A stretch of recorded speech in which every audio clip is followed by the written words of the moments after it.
స్వచ్ఛత, అమాయకత్వం, నిర్భయత్వం, ధైర్యం, ప్రశాంతం, ఎంజాయ్మెంట్, కుటుంబ సంబంధాల యొక్క ప్రేమ, స్నేహానికి సంబంధించినటువంటి విలువ, వీటన్నిటికీ సజీవ సాక్ష్యం గోదావరికి సంబంధించినటువంటి వాళ్ళు. ఈ లక్షణాలు ఉన్నటువంటి గోదావరి ప్రజలకి ఆయ్ అంటూ మాట్లాడతా కానీ ఎంత సరదాగా మాట్లాడుతుంటారో అంత సరదాగా ఉంటారు. ఆతిథ్యంలో అద్భుతమైనటువంటి. అయితే ఈ గోదావరి జిల్లాలలో పశ్చిమ గోదావరి ఇప్పుడు మారిందనుకోండి, రెండుగా ఏలూరు జిల్లా అని అన్నట్టు.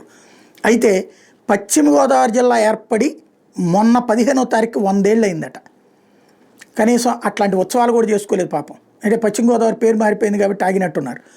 ఇందులో ఈ గోదావరి జిల్లాలో స్పెషల్ ఏంటంటే 1925వ సంవత్సరంలో గోదావరి జిల్లాని విడదీసి కృష్ణా జిల్లాని చేశారు. అంతకుముందు కలిసి ఉండేది. కృష్ణా జిల్లాని గోదావరి నుంచి విడదీశారు.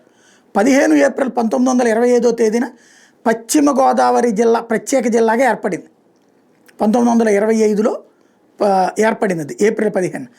అయితే అప్పటి నుండి గోదావరి జిల్లా, ఆ తర్వాత పశ్చిమ గోదావరి జిల్లా ఏర్పడిన తర్వాత తూర్పు గోదావరి జిల్లాగా పేరు మార్చుకుంది. 2 జిల్లాలైనవి. తూర్పు గోదావరి జిల్లా నుంచి విశాఖపట్నం జిల్లా ఏర్పడింది. అంటే విశాఖపట్నం కూడా ఒకప్పుడు తూర్పు గోదావరి జిల్లాలో పార్ట్. విశాఖపట్నం జిల్లా నుంచి శ్రీకాకుళం జిల్లా 1950 ఆగస్టు 15 ఏర్పడింది. విశాఖపట్నం జిల్లాలోని కొంత భాగం శ్రీకాకుళం జిల్లా నుంచి మరికొంత భాగం కలిపి 1979 జూన్ 1న విజయనగరం జిల్లా ఏర్పడింది. కనీసం ఆ జిల్లాల ఉత్సవాలు వాళ్ళు ఏమైనా జరిపితే బాగుంటుంది.